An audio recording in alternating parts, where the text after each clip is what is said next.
नमस्कार मित्रांनो, मुख्यमंत्री माझी लाडकी बहीण या योजनेच्या अंमलबजावणीमध्ये सुधारणेसह व्याप्ती वाढविण्याबाबत अशा प्रकारचा एक आज शासन निर्णय हा निर्गमित झालेला आहे।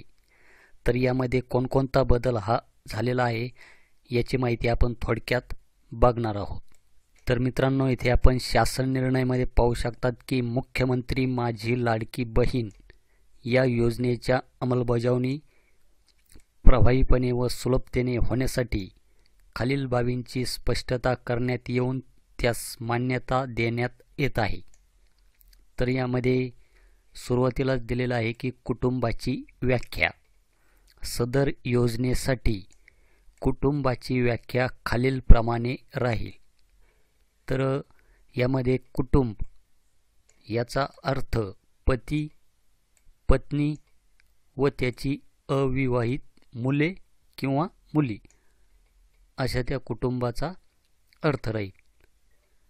त्यानंतर नवविवाहित महिलेच्या बाबतीत तिचे नाव रेशन कार्डवर लगेच लावणे शक्य होत नाही, त्यामुळे विवाह नोंदणी प्रमाणपत्र असलेल्या अशा नवविवाहित महिलेच्या पतीचे रेशन कार्ड हे उत्पन्नाचा दाखला म्हणून ग्राह्य धरण्यात यावा।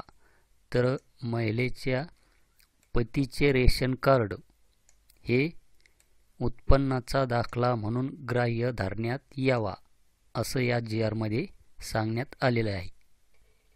त्याचप्रमाणे परराज्यात जन्म झालेल्या व ती सध्या महाराष्ट्रात वास्तव्यास असेल त्या महिलेने महाराष्ट्रातील अधिवास असणाऱ्या पुरुषाबरोबर विवाह केला असेल तर अशा बाबतीत त्यांच्या पतीचे एक जन्मदाखला किंवा शाळा सोडल्याचे प्रमाणपत्र किंवा अधिवास प्रमाणपत्र ग्राह्य धरण्यात येते।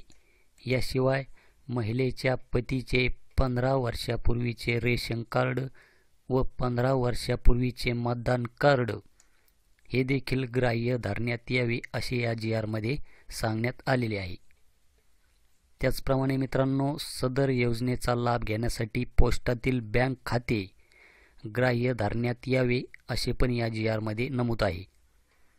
त्याचप्रमाणे योजनेच्या ऑफलाईन अर्जावरील लाभार्थी महिलेच्या फोटोचा फोटो काढून तो ऑनलाईन अर्ज दाखल करण्यासाठी ग्राह्य धरण्यात यावे हे पण या GR मध्ये सांगण्यात आलेले आहे। म्हणजेच आपण फोटोचा फोटो काढून सुद्धा ऑनलाईन अर्ज हा करू शकणार आहात।